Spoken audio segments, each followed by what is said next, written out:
Hey guys, I just want to give you a little background on what the game is, how it works, and a little features that may not be necessarily apparent at first, but more clear with instruction.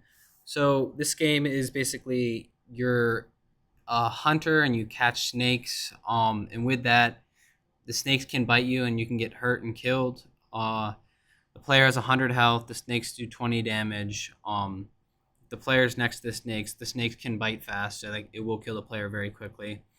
Um, for movement mechanics, W, A, S, and D are for the horizontal and vertical movement.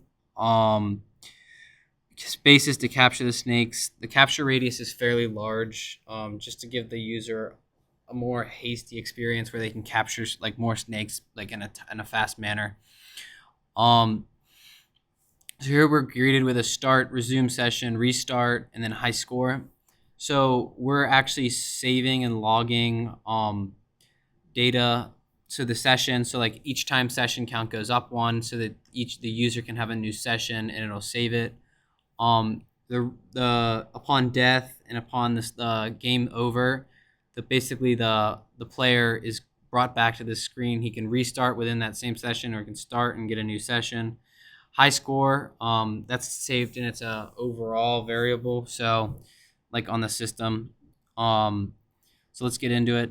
So we have a timer. It's got around 60 seconds, which is a minute. Players move around. You have to listen for the rattles. When you get close to this snake, they'll start rattling a little bit more. Um, you really have to listen because when you get close to them, and then we have game audio where the player gets hurt.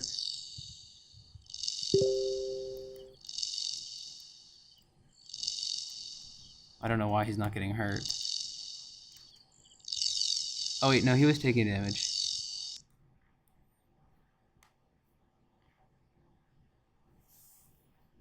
And we see that the player took too much damage. If we go and if you were to expand the window and look at the debug logs, you can see that the player got hurt.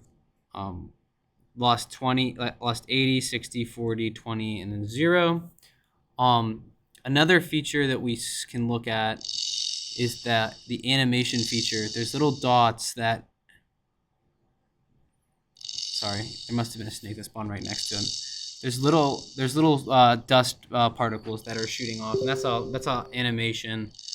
Um, and we were required to do that, so that's another feature. The darkness basically creates an environment where you have to kind of rely on the rattles, and when you get closer to a snake, it rattles a little bit more. Right now, it's not rattling, but when you get closer, you start hearing it, not hearing it, hearing it. You can capture in that way.